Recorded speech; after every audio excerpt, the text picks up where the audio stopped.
So a while back, I made a video talking about Bel'Veth and the potential void event that would follow her addition to the game. And then we never really got a void event. Yeah, I'm not sure if I'm in the minority here, but I really thought that the release of a new void champion was going to signal a major plot update, like how Viego's addition progressed the Shadow Isles storyline. In the end, though, all that really came of it was a trailer, a short story, and Kaisa's addition to the card game.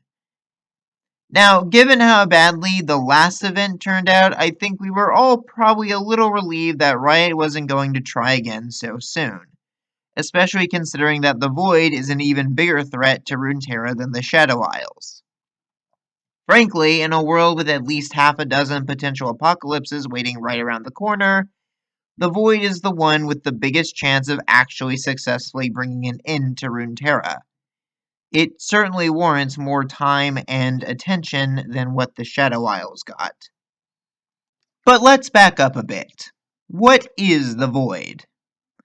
Well, that's kind of an impossible question to truly answer, because the Void is something supposedly impossible to truly comprehend. It is a pattern that's learned to be alive, a power that does not belong in existence. It is, effectively, the embodiment of the concept of nothingness. Brace yourselves, because we're about to get very philosophical. See, before Runeterra's universe began, there was nothing. But what is nothing truly? The lack of something, that much is obvious. However, the idea of nothing is still a concept. It is still unto itself a thing that can be described. And really, there is no such thing as nothing in existence, is there? An empty box still contains something, be it air, molecules, light, darkness, or vacant space. The quantity of zero is still a quantity. The only way for true nothingness to exist is for no other concepts to exist, for there to literally be no thing to which the emptiness can be compared.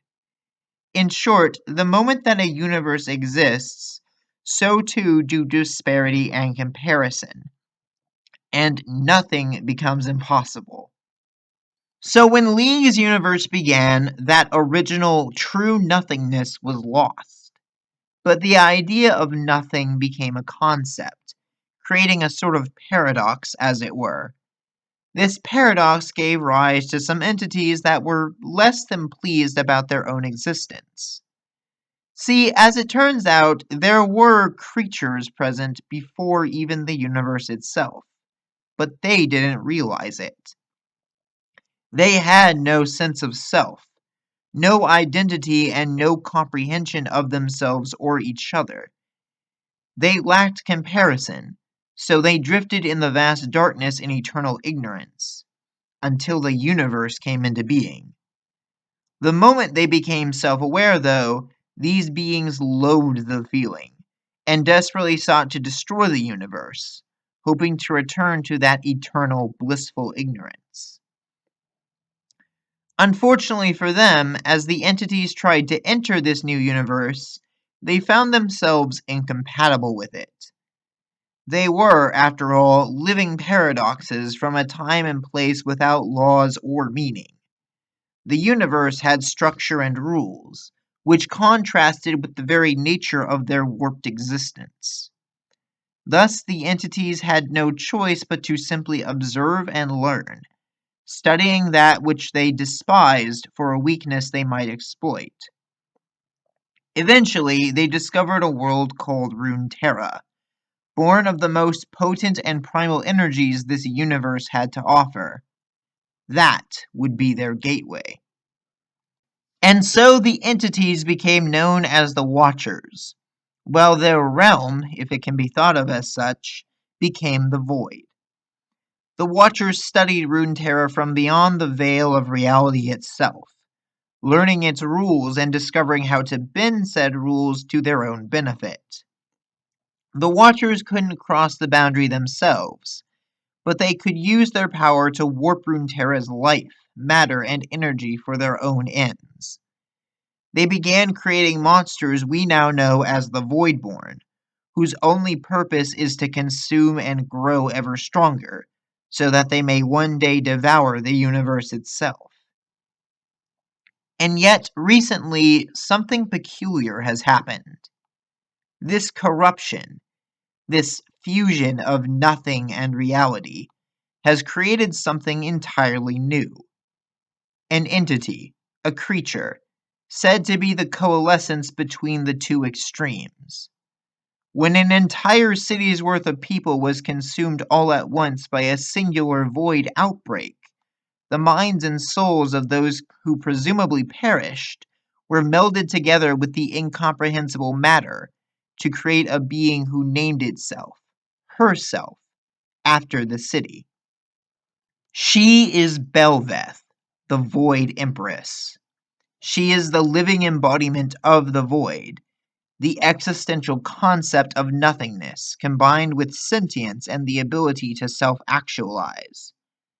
She is its evolution, its avatar, and its true master, a creature capable of surpassing even the Watchers, who aims not to undo existence, but to remake it. She is more than just another Voidborn. She is the solution to a conflict older than time itself, inevitable, unstoppable, and all-powerful. Or so she claims. Look, I'm not the first person to say this, but it's highly likely that Bel'Veth isn't all she claims to be. She calls herself the living embodiment of existential concepts well beyond mortal comprehension, but she's a floating mouth with wings and eyes. She says that she's more than just another Voidborn, but she really doesn't appear that different from the others that we've seen, save for a slightly higher level of thinking. She claims she doesn't need to lie, but her entire appearance is based around deception. I mean, Bel'Veth is physically powerful, sure, but she doesn't even really appear to boast the same level of reality bending that other Void champions do.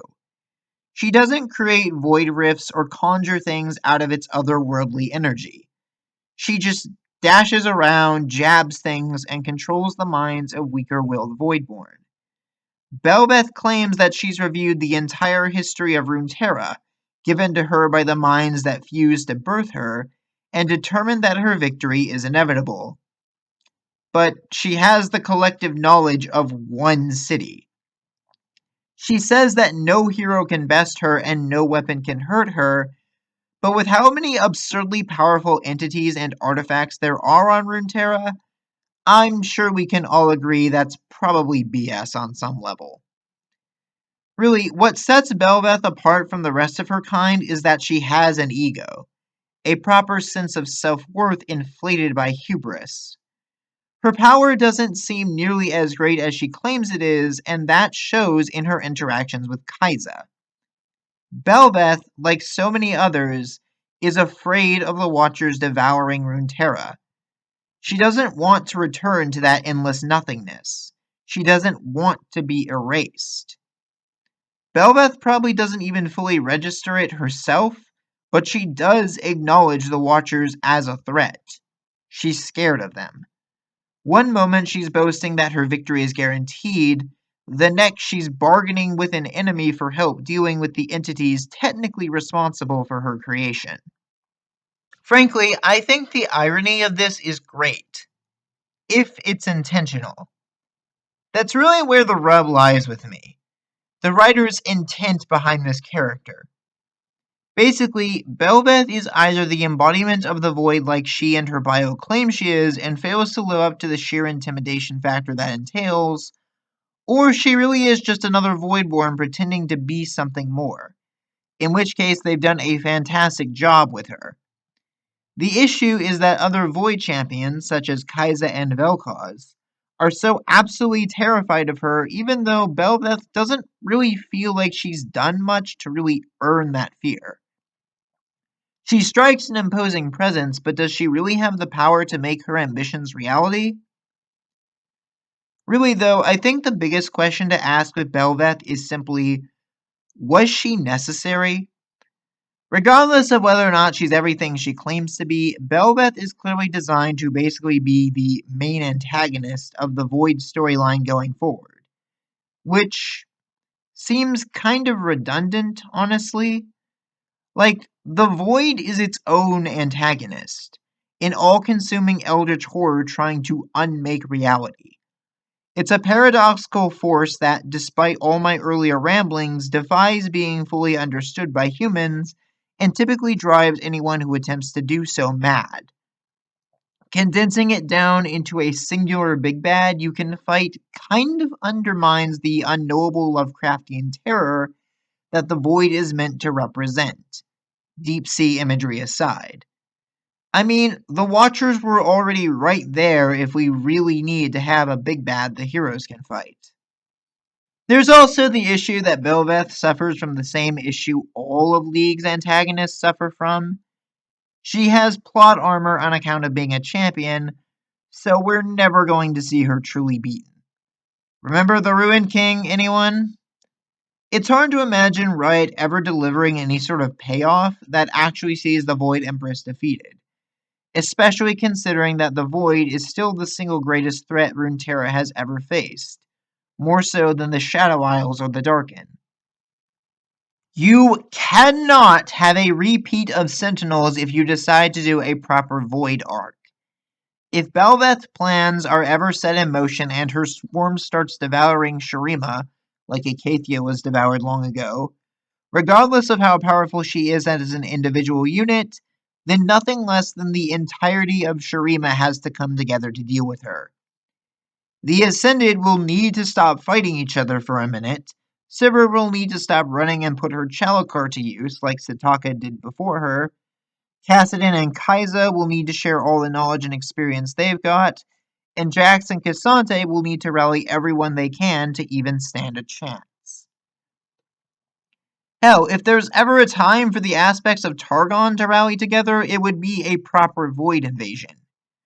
You need all hands on deck to deal with a threat of this magnitude, and even then it might not be enough.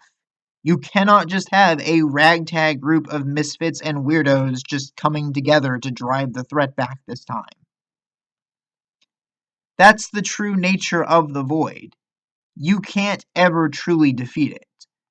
You can stall it and drive it back again and again, but insofar as we know, there's no method to well and truly best the threat it poses for good. That's why Lysandra has resigned herself to simply keeping it at bay and never searching for a solution.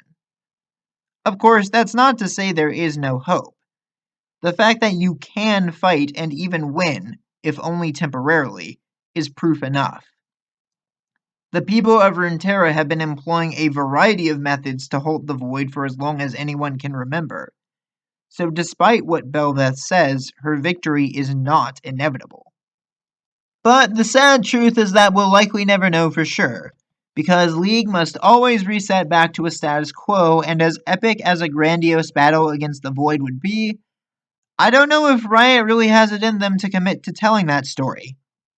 Certainly the writers seem passionate enough, but I think we all know by now that the higher-ups just view League's broader narrative as flavor dressing and not much else.